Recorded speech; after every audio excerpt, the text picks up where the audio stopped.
Hi everyone, welcome back to my channel. Today I'm going to show you how to make a personalized Harry Potter card.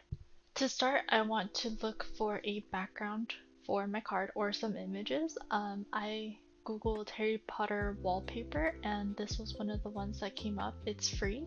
I'll leave it in the link down the description if you're interested.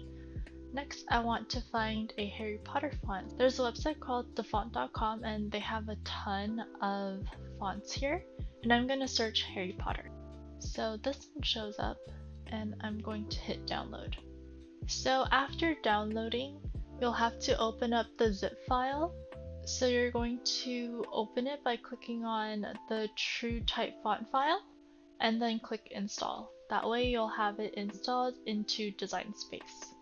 Next, you're going to open up Design Space. So if you already had Design Space open before downloading the font, you'll have to restart it, otherwise it's not going to show up. So I'm going to start with the cut for my card. I like making my cards 4 inches by 6 inches when it's folded.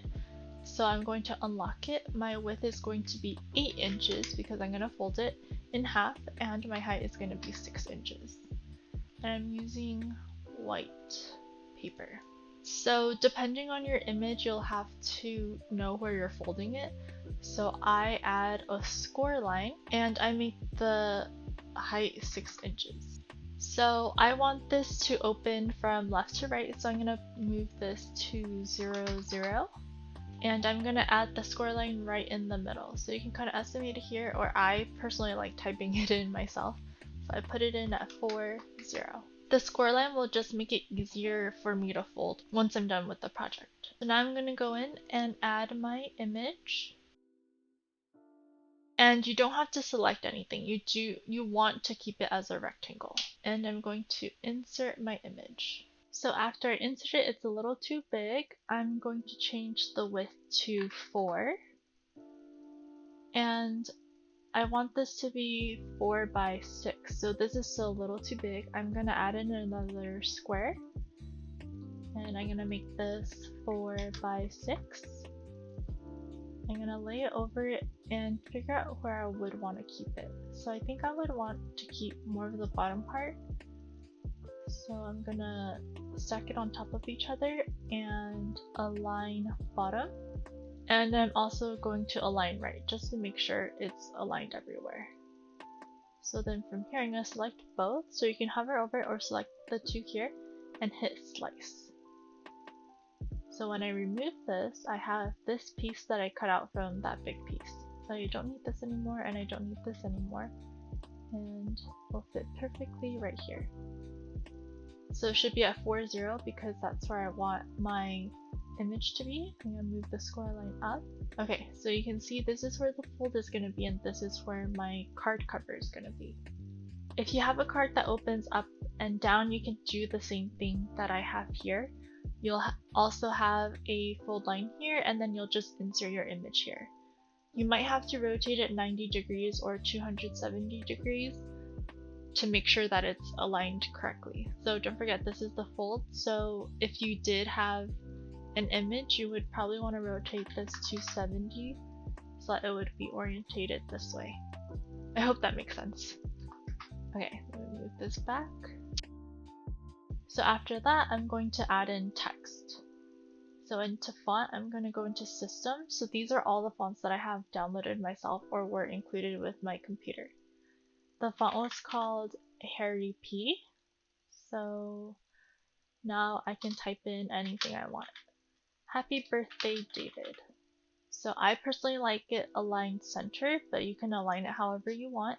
You can put it over this image. So I'm going to select this along with the one behind it and align center. Now going back to the text, I want this to print. So, and the black doesn't really show up. So I'm going to select white. And this is still a little hard to read. So I'm going to duplicate and I'm going to add like a drop shadow effect. So I'm going to line this slightly off and I'll make this one red. Then it kind of looks like it has a white shadow. And then once you're happy, you want to select both text, the card cover and the square, and you want to flatten. And then make sure the score line is on top. And then you'll want to attach these. And since we're doing a print then cut, it can't be more than 6.75 inches long. So I'm actually just going to rotate this 90 degrees and move it back to 0, 0. So it will be in the margins because it's only 6 inches wide and 8 inches tall. So you can stop here and make it, or you can also add in a little message on the inside. So if you want to add a message on the inside, you'll have to print twice. So for the width, we're going to do the same thing. It was 8 by 6. And I'm going to make this white. And then you can add in whatever text you want. Okay, if it helps, this is what I do. I add a square that is 4 by 6. And then I just move everything to the top, just so I can kind of know where to put everything. So since I started it at 7, 0, I want this to be at 11, 0. And for my text, this is too big. So I want it to be less than 4 inches wide because I don't want it to be cut off. So I'll say 3.5. And then I'll want to move the text to somewhere here. So you can have it centered. You can select this dark gray one with the text and align center if you want it to be right in the center when you open the card. I personally like it a little bit higher, but I might not center exactly on this darker gray rectangle, so I'm going to select both and align center horizontally. That way it'll move right where it should be. And then now that I don't need this square anymore, I can just delete it, and you'll want to flatten this. You don't have to worry about making a score line because we don't really need to have that here. So to make this, you will have to print it twice separately. So I'm going to hide the cover one for now, and I'm going to move this to 0, 0 and rotate it 90 degrees. You want to make sure that the writing is on the bottom half of this. So once you're happy with how the inside cover looks, you're going to select and make it. And when you get to this screen, you actually want to drag it down all the way to the bottom left, as far on the bottom left as you can. And then hit continue. We don't need to connect it right now because we're not going to cut it. All we're going to do is print this. I don't want any bleed, so I'm going to turn that off and print. Once it's done printing, I'm going to select cancel. And cancel again. And it'll take me back to my canvas. So now I'm going to switch. I'm going to turn this one off and turn this one on. So with my printer, I put it in exactly how it came out. I don't flip it or rotate it or anything. You will have to look at your printer to see how you make double-sided pages, but that's how my printer works. So now that I have the cover, I'm going to select make it, and I'm going to leave it. I'm not going to move it anywhere. Hit continue and send to printer. So this time, since our image is right next to the cut line, I am going to allow bleed. That way I don't get any white on my in my cut. It'll just make sure that everything is filled in with color. Sometimes if the cut lines are a little off, you might have like a white line or a white border if you do not add bleed. I'm going to select medium cardstock, or you can select light cardstock on the dial. This is how it should look once it's printed.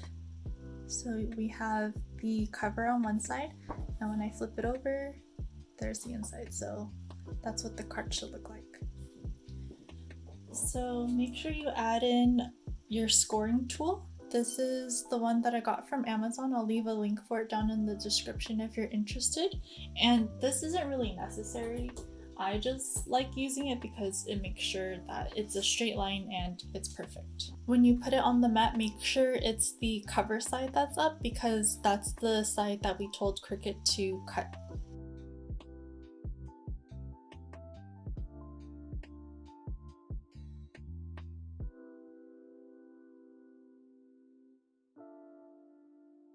So here you can kind of see the bleed. It extended the cut range a little bit just to make sure that the page would be completely filled with whatever we had. So when I remove it, there's no white at all. So once you remove the card from the mat, we can fold it in half pretty easily because of that score line. And there you go. Thank you so much for watching. I hope this video helped you with making personalized cards. Don't forget to like and subscribe, and leave a comment down below with whatever you would like to see me make next. Bye!